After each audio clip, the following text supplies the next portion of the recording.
Gemini, hey y'all, how y'all doing? You've reached Southern Intuition, and this is Through the Looking Glass using the Wonderland Tarot and the Mad Tea Party, which is mad because the characters involved keep repeating the same thing over and over again, which are forever caught in a cycle. And this is the definition of insanity. Of course, I'm not talking about clinical insanity or madness, but rather our own unreasonable and uncontrollable reactions to things. We don't always examine them. And when we let these behaviors persist, we're kept in bondage to them, and we're really not free. So, since we're coming upon the 4th of July, and it's all about freedom, then let's figure out how to free you from these behaviors that are driving you mad, and how you can overcome them. This is for Gemini, Sun, Moon, Rising, Venus signs. It may not resonate for everyone, but I believe everything connects eventually, and if it's your message to hear, you'll do so. And then please like, share, and subscribe.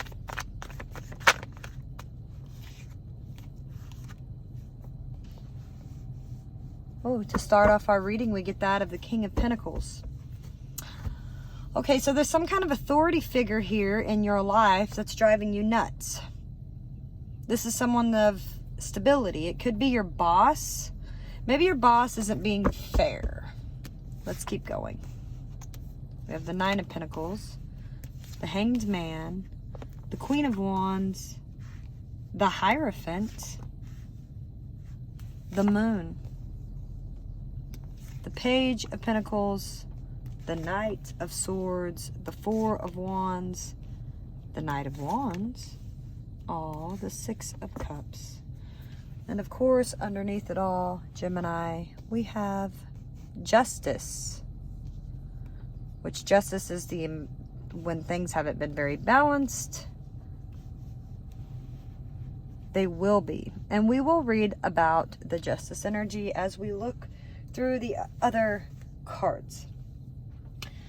Again, Gemini, your madness here is this King of Pentacles, some kind of authoritative figure, someone that wants their cake and eat it too. It's some kind of message that they have sent you.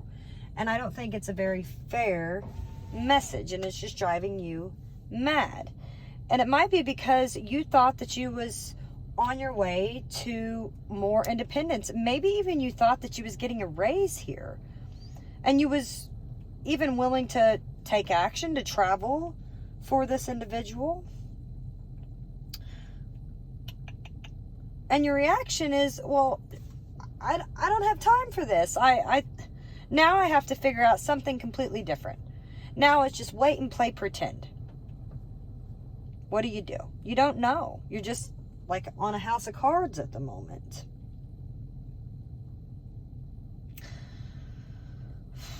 And the result is a very angry Gemini. A very angry Gemini indeed, who's very passionate and who's going to just take action. And I don't think you're going to be saying something very nice. Now, maybe you need to calm down, relax, chill just a little bit. Maybe there's something in this situation that you could learn. You know, maybe something in the past here, you know, situation you've already dealt with where you might have learned a little bit.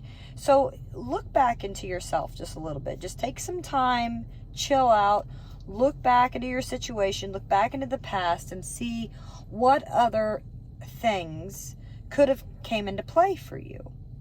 And then your outcome can be that of the Moon, which is an unknown energy, but at least maybe you'll be cool, calm, and collected instead of driving yourself mad. Now, underneath it all with this Justice energy, through the Looking Glass, there are many kinds of justice, and some are based on fairness, and some are based on intricate mechanisms of logic in the guise of laws. And some are based on mercy, and some are on the rule of debt, such as an eye for an eye. In Wonderland, the trial scene that ends the story is kind of confusing. It's non-sensual example of justice. And on the one hand, we have the Queen of Hearts, who's moved by one aspect of the heart, her own unbridled, angry passion, which is you, which is your reaction to this. And throughout the story, her favorite words are off with her head, and she makes quick judgments based on perceived sights against her own authority and will. And the King of Hearts, on the other hand, takes a kinder, more merciful approach here. He's more inclined to pardon people than kill them. And after the croquet game, he whispers to all of the players that are due for execution, "You are all pardoned." He even brings common sense to the trial. He acknowledges Alice's opinion that the verses written by the Knave of Hearts are completely lacking in meaning, and he pauses, though, to consider going through each verse. He teases out reason and concludes that they do indeed prove no crime has been committed. And since the stolen tarts will return to their rightful owner, whether we mean formal justice or injustice that unfolds in our everyday life, we're all part of a system here. So if the rule of the grocery store is that customers are taken in turns based on their place in line, then formal justice dictates that whoever was first in line gets checked out first. However, if you are a line and a woman behind you has her hands full with restless children, items to buy, and a purse being overturned by a bored child, are you thwarting justice by letting her cut in front of you, or are you exhibiting a more merciful expression of justice? So down the rabbit hole, and in this reading, justice promises that justice will be served. And the questions that remain are those: who is serving up justice, and what type will it be? If we are in the receiving end, we will get what we deserve, and determined by those sitting in judgment. Over this, we have little control, which you can't control here.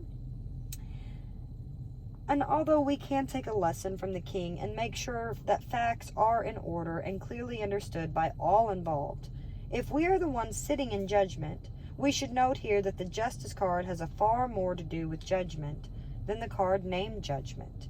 We have the opportunity to pick which face of justice we wish to embody, and we will forgive others as we should wish to be forgiven, or shall be deemed our pound of flesh. So definitely for you here, there is justice going on. There is karma. It's a cause and effect, equality, truth, responsibility, also integrity, fairness, judgment, contract, legal action, lawsuit, even a trial. I think you need to look at past situations and understand how they led you to dealing with the unknown in a way that you've already learned to deal with it before. And good luck with that.